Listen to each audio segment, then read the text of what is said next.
Hey guys, it's Cody. I'm on day 89 of the Odin project. So I'm working on the final JavaScript project, and today I specifically was working on my tests for my sensory objects that I created. There's a lot to go through today, so let's just jump into it. Let's take a look at the screen. Okay, so I'm going to start off with this sensory attribute test, and specifically yesterday I mentioned about how I was using this set timeout to get around an issue that I was having. Specifically with this test of should have a new date modified. So we see here that I have this attribute dot change date modified that I was trying to test out to see if it was actually working. And I was having problems because this was coming back as the new date being equal to the original date modified. So this test was failing at some points. At other times it wasn't failing, and it was like a slight difference in the time record, essentially the date that was being provided. And I didn't really understand what was going on there. It was weird because I had similar tests within, I think it was the sensory reference test, that was actually coming back as passing. And so I thought it was something with how I was executing it in this specific way in regards to scope and how the tests actually execute things, because I know there's some funky quirks with doing that, and I know that there's specific ways of treating objects and that kind of stuff that I'm not necessarily utilizing here. But it turns out that I actually just had a problem with my program, and specifically my factory function. So I'm doing test-driven development a little bit backwards because I came up with the idea of these objects. I started making them and was using them within the UI before I actually wrote tests. And with test-driven development, it is preferred to try to do tests before you actually make things. You will make the test pass as you're building it, and that will inform how you're building it, how you're developing whatever you're making. And so again, I said I was doing this backwards. So this is a characteristics of doing it that way, in that you won't actually find your mistakes. You'll think that your code that you wrote that is in the test was actually correct. And when you run the test, you're not actually passing those tests. Your tests are failing. You don't understand why. So then you start blaming the tests, and then you do hacky things like I did and try to just get the test to pass, which this is a learning opportunity for me because I haven't written a lot of tests, and this is just a testament to why it's good to think testing first as you're doing your development. So let's take a look at what actually was going on here. So if we take a look over here, so these are the different versions of my files, and this was after a commit of when I found what was wrong. And if you look here between this on the left and this on the right, you see that we have the get date added, get date modified. On the left hand side, we see that get date added and get date modified are both return date added. And that's why I was getting some wonky results with my testing, and it wasn't passing the test like I thought it would. Now in my other sensory reference test and my sensory reference object, this was not the case. It actually looked a bit more like this over here, where the appropriate getter was actually passing back the appropriate variable. But because I was putting things together before I was doing my tests, I didn't necessarily catch this, and it took finding that wonky behavior and then thinking about it a bit more to actually look in this portion of my JavaScript and to find that error. Learn from my mistake. Try to do test-driven development for your pure functions, your objects, whatever you're doing your test-driven development for. Try to do it before you actually make those things so that you're not creating tests that pass after the fact, and so that you're actually developing good software that will pass the tests because you understand what you're building. With that being said, we're going to move on to the remainder of what I did today for the tests that I made for my factory functions. So tests are going to be on the right hand side of the screen, and then the factory functions that the tests are actually testing are going to be on the left hand side of the screen. We're mainly going to focus on the right hand side of the screen. For the sensory reference test, there were some things that I showed you guys yesterday I'm not going to go through, but I'm going to show you guys this. So I have this block of tests that are testing out the getters, and so this is fairly straightforward.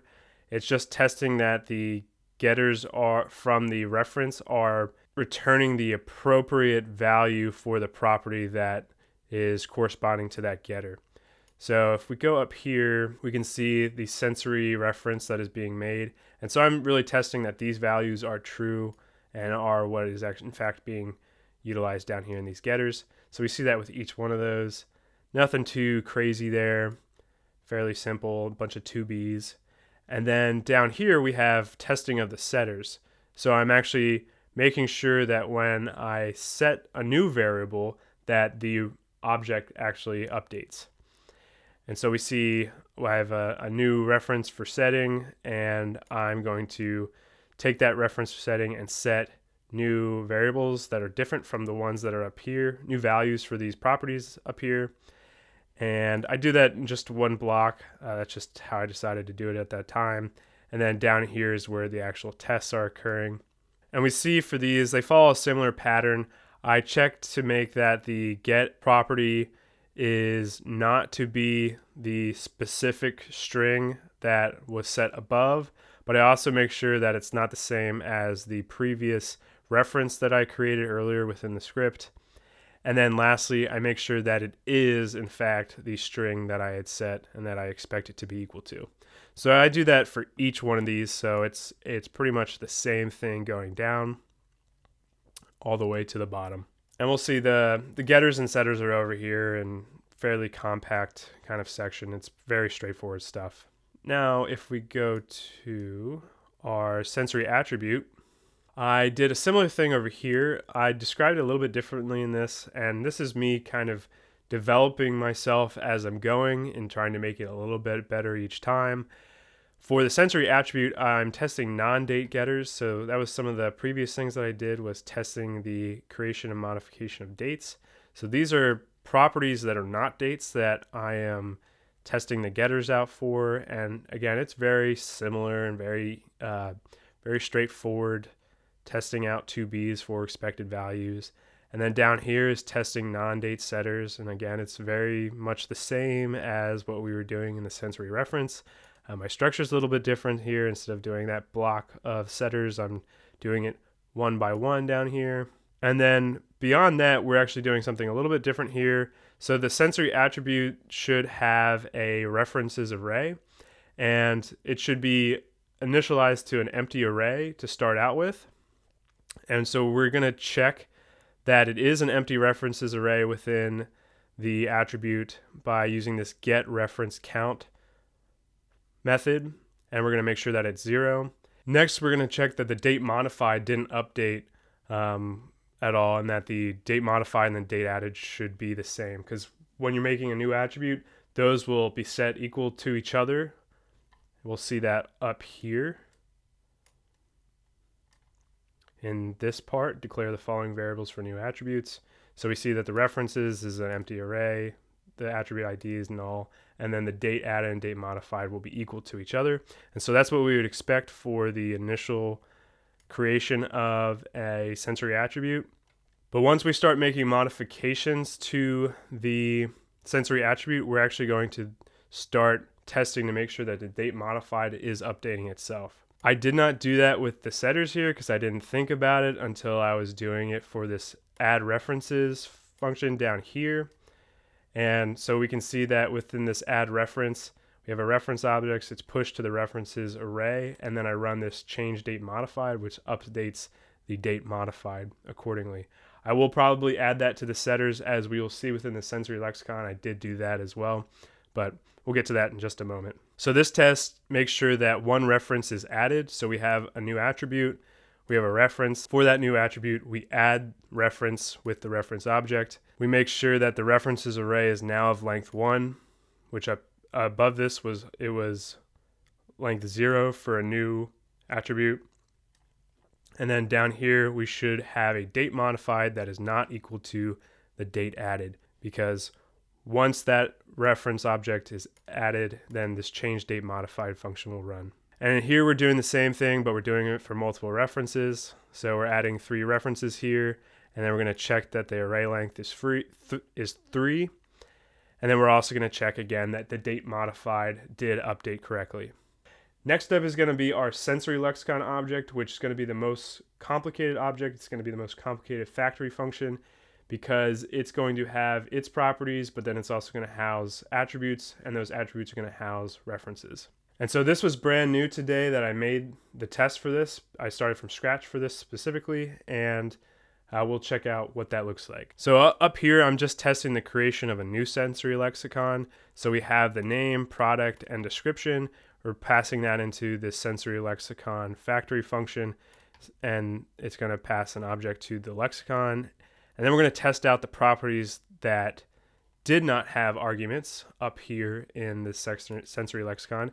So that would be things like date added, the lexicon ID, and the attributes. So the first one would be should have a lexicon ID equal to null, because if the lexicon ID, the LID over here, is undefined, LID will be null. And we check that there. We should have an attributes array that has a length 0.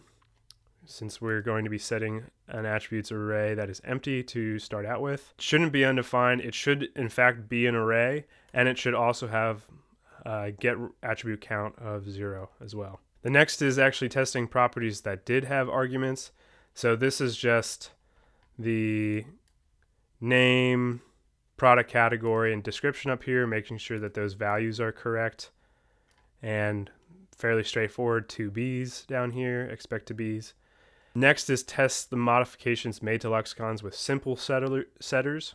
So we have some setters for each one of those properties. And unlike with the attribute, unlike with the references, we're actually going to see that set date modified is going to be used within each one of these set methods. So if we go over here, we're going to test the set lexicon ID. We're going to have a lexicon. We're going to set the lexicon ID with that setter. It should have a LID property that is not equal to null, because that would be the default. And now that we've set it, it should no longer be null. It should have an LID property that is equal to the string that we actually set it to, and that should be true down here. And should have change date modified, so it's not equal to date added. So the date added should never change, but the date modified should update when a setter is actually used. So that's what we're checking for here.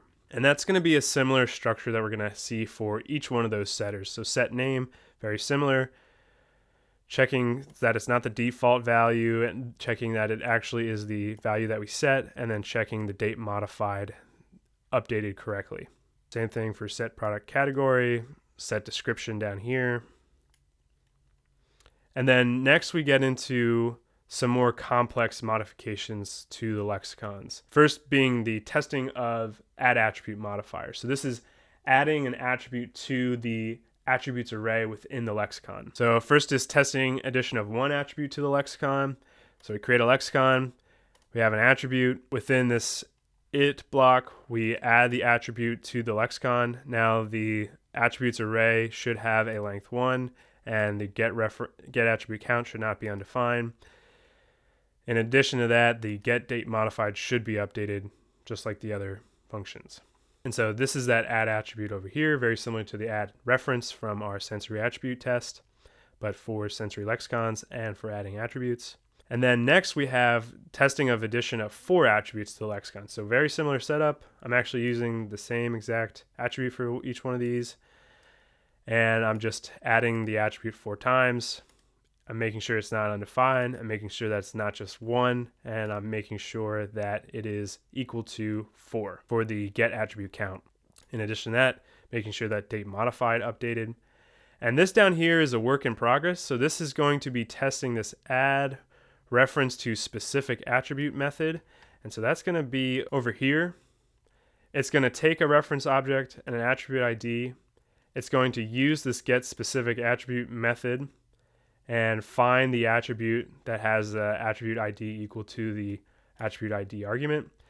And then it's going to use the add reference method for that attribute that was returned and add the reference object. After all that's done, it's going to set the date modified for the sensory lexicon. So this is a work in progress. This is where it gets a bit more complex. I think I might be getting into the tightly coupled code space, which I'm okay with because I do want some hierarchy here and I do want to test this out. just an FYI for you guys. But that's a work in progress right now, so I'm going to have to do a little bit more with that before it actually is good. And again, I'm doing test-driven development a little bit backwards because I wrote some of this stuff before I actually started making these tests. So don't do that. Last thing I want to show you guys is what this all looks like within the console with running npm test. So let's take a look at the screen. So this is going to be for the sensory lexicon test, since that's the one that I'm still working on. And this is what it looks like. And this is why we try to do the describe blocks and the it blocks so that we can see the nesting of the testing and the description. So it's a little bit more clean to read. So we see this first block is test the creation of a new sensory lexicon. That's what we saw and I described earlier. Then we have a block that tests properties that did not have arguments specifically. And specifically, it should have an lexicon ID that is equal to null and should have an attributes array that has length 0. So those two passed. And then all these passed down here. The only ones that aren't passing are the ones for that add references test. Add reference to specific attribute test, which is what I'm still working on. That's all I have for you guys today. So if you have any questions, let me know. We will be doing our weekly update tomorrow, so be sure to check that out. And if you're interested in following mine and Emily's journeys into web development, then definitely hit subscribe and let me know if you like this video, and I will see you guys tomorrow.